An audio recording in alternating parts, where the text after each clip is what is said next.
Oh, another man who's really good at what he does joins us on the line right now. John Gibbons, manager of the Toronto Blue Jays. You're a genius right now, John, because you guys won a ball game. But I know it's a tough blow to see what went down with Brett Lawrie today. You get him back for just 3 innings and back on the disabled list with that left oblique strain. That's got to be painful for both him and your organization. Yeah, it really is. We're looking forward to his return, to give us a big boost. He's a big part of our success early in the season. And, yeah, it's unfortunate, but, we just got to regroup and keep pushing on, really. John, do you know how exactly that was sustained? Did it happen in the game? I know there was some speculation that it was the plane ride, whatever. But, yeah, obviously it's different when it's an oblique and not a back injury. Do we have any idea how Brett sustained that injury? No, he was saying the word that I got when he took BP that first day, he felt things tighten up a little bit. Not to the point where, he can't play, and then he just aggravated, during the ball game. And, it's just one of those things, if he had been swinging here, he'd been swinging in Dunedin, wherever it might be, it was probably going to happen. So, I guess it's similar to what, he had, last year coming out of spring training when he was playing in the WBC, and those injuries, you never know how long they're going to take, because, you see a number of them in baseball these days, but you just have to deal with it. Like I said, he's been out a while. We just, the guys here have held their own, so they just got to keep doing that. Yeah, Ben just called you a genius, I think. Yeah, how does that feel? Just for a day, though. I thought he said that too, but I wasn't sure if that was You could correct. be an idiot if you guys lose tonight, though, John. It's just for a day. Hey, guaranteed. Gabe, where do you go now? Do you just continue on as if Brett's just continuing to be on the disabled list like he was? You've got Valencia, the Kawasaki. You've been mixing and matching over at first base. Do you just continue to roll on what you've been doing? Yeah, Joe, we have no choice. We still like our ball club. And we'll use different guys at different spots, and we're not too far. We don't think from getting Lindy back, so that'll be a boost there in itself. And we'll just kind of put it together the best way we can. It's like I said, some of these guys that have stepped in Brett's absence have done a very good job, and we need them to keep doing that. You got to talk about your starter last night, John. Drew Hutchison in his most important start, maybe of his career, 8 2/3, almost a perfect game. Gave up the solo home run in the second inning, but that's as good, I imagine, as you've ever seen him. Oh yeah, it was very impressive. And the timing was just right. The team needed it. Against the front runners in our division, and you look at Hutch's year, he's been taking some heat lately. He's been struggling. That's pretty obvious. And the question was, is he wearing down and things like that? He hasn't been very good at home, and other than I think he was Milwaukee. He beat a few weeks past that. He was really having trouble at home. So the timing, like I said, was perfect. We needed that against Baltimore. He's been tough on Baltimore, but he really stepped up and. We sometimes forget, he's still a young kid, very little experience at this level. He is coming off Tommy John. So we don't, as you get deeper into the season, you don't know how his body's going to hold up. Even regardless of the Tommy John, physically, he's still maturing.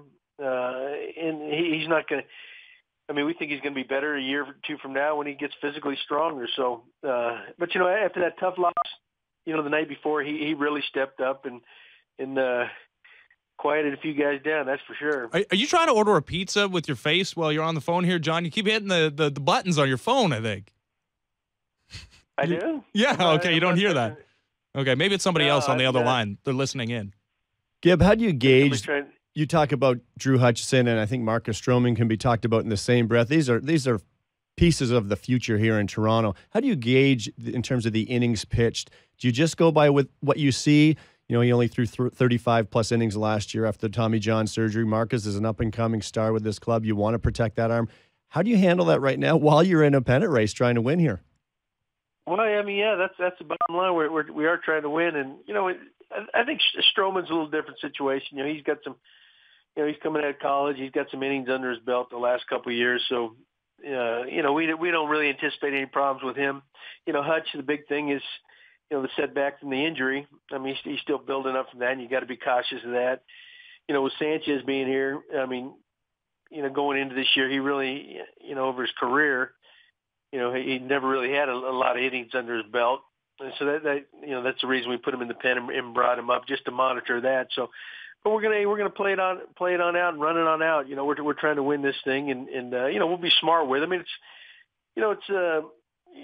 the last few times out, like even Stroman the other day when he got hit around in Houston, I think what we need to do is, and we've been doing is, days are struggling and it's obvious early, don't leave them out there to eat up innings, get them out of there, keep them strong for the next outing, and it's either pay me now or pay me later type thing.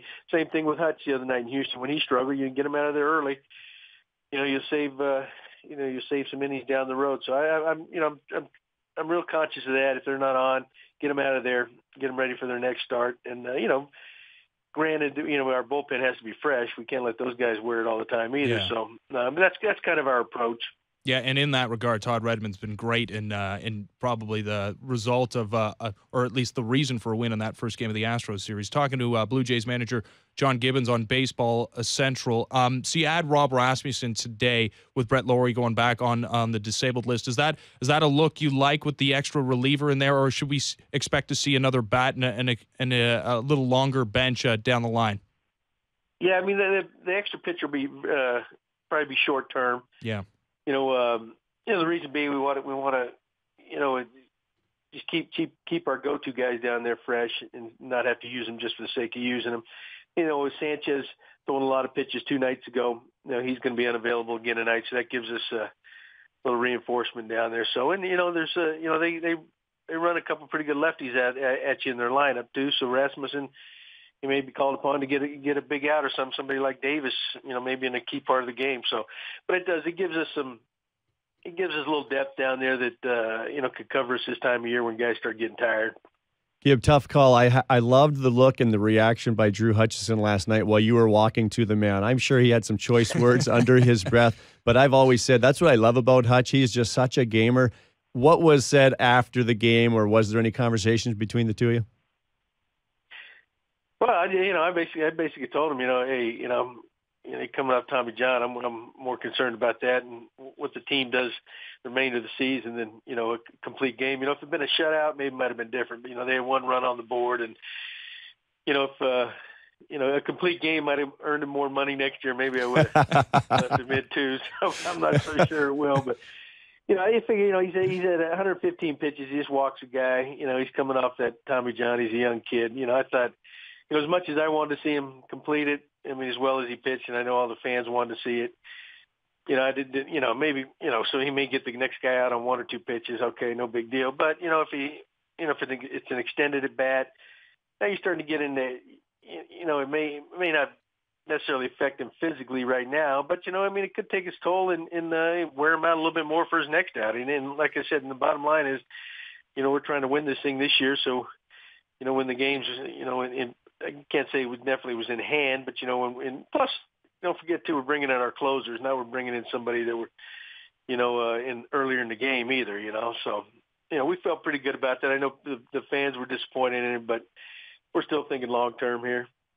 Yeah, and it looked like Drew was going to, punch Barry Davis in the head almost after the game when he was doing that post-game interview. I'm sure he's cooled down by now, and a fantastic start for him as he improves to 8-9, ERA of 4 points. Does everybody want to punch Barry? Is that what you're saying? Yeah, well, I mean, there are occasions. No, he does a great job, John. I'm sure you've never felt that in your life. We love Barry. We mess with him pretty hard. Yeah, we do. Talking to Blue Jays manager John Gibbons here, Baseball Central Sportsnet Radio Network. John, your team's had some issues hitting with runners in scoring position, and that usually is the case when teams go through slumps. You guys have had your fair share of hits. I think you had 12 hits in that opening game of the series. And yesterday, finally, it all clicked. 5 for 11 with runners in scoring position, including Jose Bautista, 2 for 2, and with 2 outs, no less. What kind of a boost is it to a team when you get those 2-out RBI base hits? Well, I mean, it's everything, especially when you've been struggling a little bit. Well, it's a key to winning baseball games. It's not easy to do, but that's been the talk lately, and that's been the reality that we, the last few games we haven't gotten those big hits, but prior to that, on our last road trip, and I mean, we were getting those hits, and the other teams weren't. That's the thing. That's just kind of the way baseball works sometimes. Some, pitchers will step up, make a big pitch. We talk about to our pitchers all the time. They make that big pitch at the right time. You get out of a jam, and so that's just kind of the way baseball works. Every night, everybody's not going to get the job done. Sometimes the guys on the other side are. Sometimes you're going to hit in some tough luck. You're going to hit balls right at guys, and but that is one reason why the guys in this business at this level that driving a lot of runs are so valuable, because they do it a lot. Adam Lind, it looks like, is going to head out on a rehab assignment starting today. John, how many games do you think he's going to need? Is it reasonable to expect him maybe in Seattle for this week, for the next road swing? Well, he could. I mean, it could even be sooner than that, depending on how he's feeling. He's of course it was a foot injury, so it's he's been swinging the bat and everything's fine there. So I don't think his timing's off too bad. And the fact that Brett's down again now.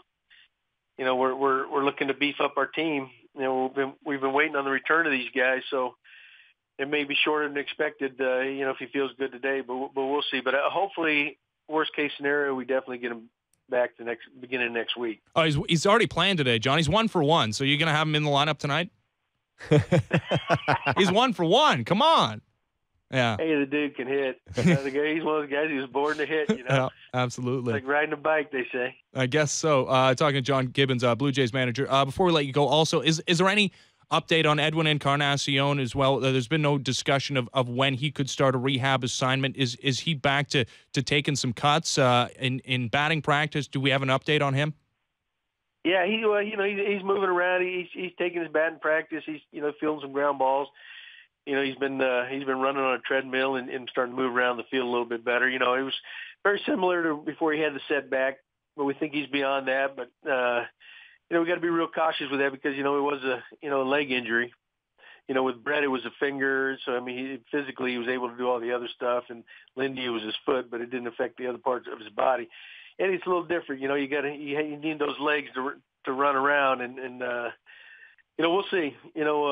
You can't really. It's tough right at this point to put a timetable on him, because he had that setback last time. But you still got to be cautious. Another setback. You don't know what that does to him. So, but hopefully in the next couple of weeks, that would be my guess.